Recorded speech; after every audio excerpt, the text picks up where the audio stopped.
I kind of want to get into how you guys are doing things, because it's not that traditional. Find a city, find the niche. Now you got to build this site and wait for it to rank. Yes, there is cases where you can rank pretty quickly, but when I hear people saying like you're going to rank overnight and that's in their sales pitch, truly, I've been doing this a while. I want to see someone, if I pick out a niche and a city, them rank a site or a GMB overnight. I would be very impressed if they can do that. So I want to get into a little bit of what you're doing that kind of battles that, because I think that is one of the biggest bottlenecks with this business model, Rank and Rent. Well, I think everybody that's in Rank and Rent right now, well, not everybody, but I think a lot of us, when we bought our first program, and I appreciate you being candid with people and being like, look, this does take work. If it didn't, this would be a scam. If it was only upside, like, of course it takes work, duh. So I think a lot of us got into our first program and we had this vision of like, we're going to choose a couple niches, build a couple sites, and money's just going to flow in and we're going to travel the world and be digital nomads. Not the case. So that said, what I did is I made a mistake in 2018 after I did my SEO thing. And I'm like, look, I got to go get back into lead gen. I went into the pay per lead model. And the reason I did that is I was like, well, Home Advisor does it. So there's got to be something there. By the way, for anyone that doesn't know what I'm talking about, that's where you give a lead and they pay per lead. And on paper, the pay per lead model looks genius because you're like, oh, there's unlimited upside. There's no ceiling, right? But guess what? There is a ceiling. And people don't talk about this. Business owners always have a mental ceiling. And so what happens is you do a pay per lead deal, and let's just do easy math. Let's say you're doing a tree service deal and you're doing $100 a lead. That business owner in their head is going to have a certain amount of money they're comfortable paying. But as soon as you cross that amount of money, they are going to start complaining about the leads. They're going to stop wanting to travel to certain zip codes. They're going to want to raise their minimums. They're going to start all these different things on top of the fact you have to track what is a good lead, what is not a good lead. And so I made this mistake. I got a deal where I was doing pretty well with one client because they were chill. Every time the phone would ring, they would pay me $100, and they understood some of them are going to be crap. And so that worked. Not everyone's like that. So I went and I built like 50 sites in a niche, and the niche is basement waterproofing. I thought I had hit a home run. I'm like,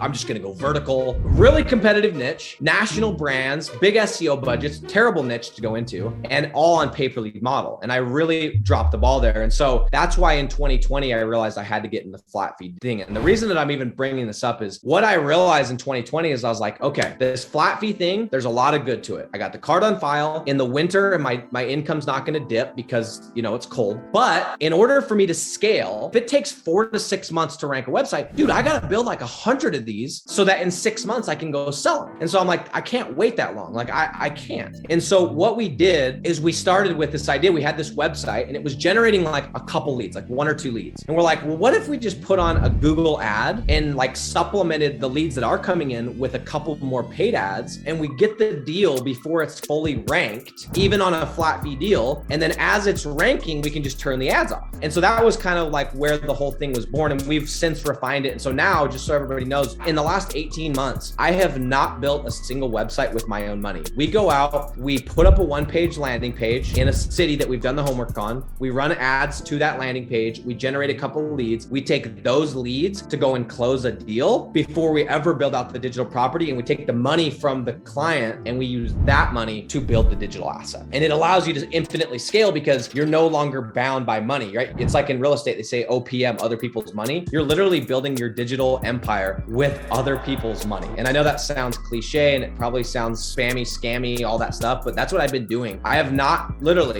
built a single site of my own money in the last 18 months because why would I if I don't have to?